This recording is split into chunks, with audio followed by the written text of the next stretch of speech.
இந்தியாவில் தில்லியில 800 பேர் காணாம போயிருக்காங்க.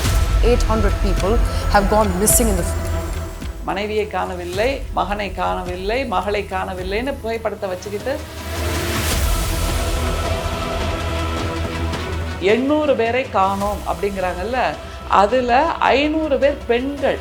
15 நாளுக்குள்ள 800 பேரை காணல. எவ்வளோ மோசமான ஒரு நிலையில் இந்தியா இருக்கிறது. ஹியூமன் டிராஃபிக்கிங் அப்படிங்கிறது வருது. பெண்கள், ஆண்கள் எல்லோரையும் வேறு ஏதாவது தொழிலுக்கு பயன்படுத்துகிறார்களா? ஒரு மாய உலகத்தில் டெல்லி மாட்டிக்கொண்டிருக்கிறது. பிஜேபி அரசு எப்போதும் போல் மௌனம் காக்கிறது. எப்போது இவர்களை கண்டுபிடிப்பார்கள்? பொதுவாக காணவில்லை அப்படின்னு அறிவிப்பெல்லாம் நம்ம நிறைய பார்ப்போம்ல.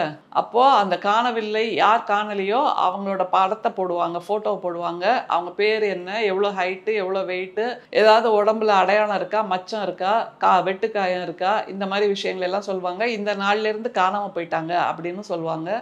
அப்புறம் போலீஸ் தேடி கண்டுபிடிச்சி கொடுப்பாங்க. இது இயல்பாக நடக்கக்கூடிய நடைமுறை. ஆனால் இந்தியாவில் தலைநகரில் தில்லியில் ஜனவரி மாதத்தில் மட்டும் 800 பேர் காணாமல் போயிருக்காங்கங்க. அங்கே உள்ள காவல்துறை என்ன பண்ணுதுன்னு யாருக்குமே தெரியலை அப்படின்னு அந்த காணாமல் போனவர்களுடைய பெற்றோர்கள் கதறாங்க.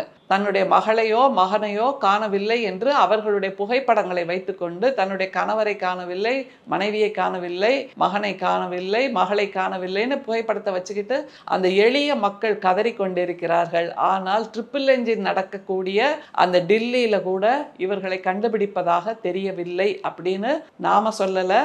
எந்தெந்த பத்திரிகைகள் சொல்லுது தெரியுமா? ஹிந்துஸ்தான் டைம்ஸ் இதை பற்றி ஒரு ஸ்டோரி எழுதியிருக்காங்க. த சண்டே கார்டியன் எழுதியிருக்காங்க. மணி கண்ட்ரோல் அப்படிங்கிறது எழுதியிருக்காங்க. ஒன் இண்டியாவில் எழுதியிருக்காங்க. த பிரிண்டில் எழுதியிருக்காங்க. பிஸ்னஸ் டுடேயில் எழுதியிருக்காங்க. இத்தனை பத்திரிகைகளில் புலனாய்வு செய்து இந்த செய்தியை வெளியிட்டு இருக்கிறார்கள். ஆனால் யாருமே ஒரு அதிர்வலையே சொல்லலைங்க. அங்கே உள்ள சிஎம் கூட சொல்லலை, உள்துறை அமைச்சர் சொல்லலை, பிஎம் சொல்லலை, அங்கே இருக்கக்கூடிய காவல்துறை அதிகாரிகள் சொல்லலை, யாருமே சொல்லலை. அதிர்ந்து போயிருப்பவர்கள் எளிய பொதுமக்கள் அப்படிங்கிறது தான் உண்மை. இதில் மிக முக்கியமாக 800 பேரை காணோம் அப்படிங்கிறாங்கல்ல. அதில் 500 பேர் பெண்கள். இதுதான் நம்ம கவனிக்க வேண்டிய ஒன்று. 500 பேர் பெண்கள். பெண்களை காணவில்லை, அது முக்கியம். அடுத்தது 2026 ஆரம்பித்து 15 நாளுக்குள்ள 800 பேரை காணலை. அப்போது ஒரு நாளுக்கு சராசரியாக 54 பேரை காணலை. யோசிச்சு பாருங்க, the enormity of this issue. It has not rung a bell in any of the high command. எவ்வளோ மோசமான ஒரு நிலையில் இந்தியா இருக்கிறது. 2026 ஆரம்பிச்சு 15 நாளுக்குள்ள 800 பேரை காணல அப்படின்னா சராசரியா ஒரு நாளுக்கு 50 பேராவது காணாம போயிட்டு இருக்காங்க. எங்க போறாங்க அப்படிங்கிற கேள்வியை மிஸ்டர் பொதுஜனம் கேட்கிறார். இந்த இடத்துல தான் ஹியூமன் டிராஃபிக்கிங் அப்படிங்கிறது வருது. ஆள் கடத்தல். அவர்களை பிடித்து கொண்டு போய் வெளிநாடுகளில் விற்று விடுகிறார்களா? பெண்கள், ஆண்கள் எல்லோரையும் வேறு ஏதாவது தொழிலுக்கு பயன்படுத்துகிறார்களா? நம்முடைய இந்தியர்கள் காணாமல் போனால் நம்முடைய இந்திய அரசு பதற வேண்டுமே, அதை செய்யவில்லையே. எங்கே போகிறார்கள் இவர்கள்? யார் கண்டுபிடிப்பார்கள்? எதுவுமே தெரியாத ஒரு மாய உலகத்தில் தில்லி மாட்டிக்கொண்டிருக்கிறது. அங்கே இப்போது வாழ்கின்ற மக்களுக்கு கூட பாதுகாப்பு இல்லை. இத்தனைக்கும் அங்கே ஒரு முதல்வராக ஒரு பெண்மணி இருக்கிறார். இதுதான் நாம் அடிக்கோடிட வேண்டிய விஷயம். ஒரு பெண்மணி முதல்வராக இருக்கக்கூடிய தில்லி தலைநகரில் 500 பெண்களை காணோம். புத்தாண்டு ஆரம்பித்து ஜனவரி 15க்குள் என்னும் போது அலாமிங்காக இல்லையா?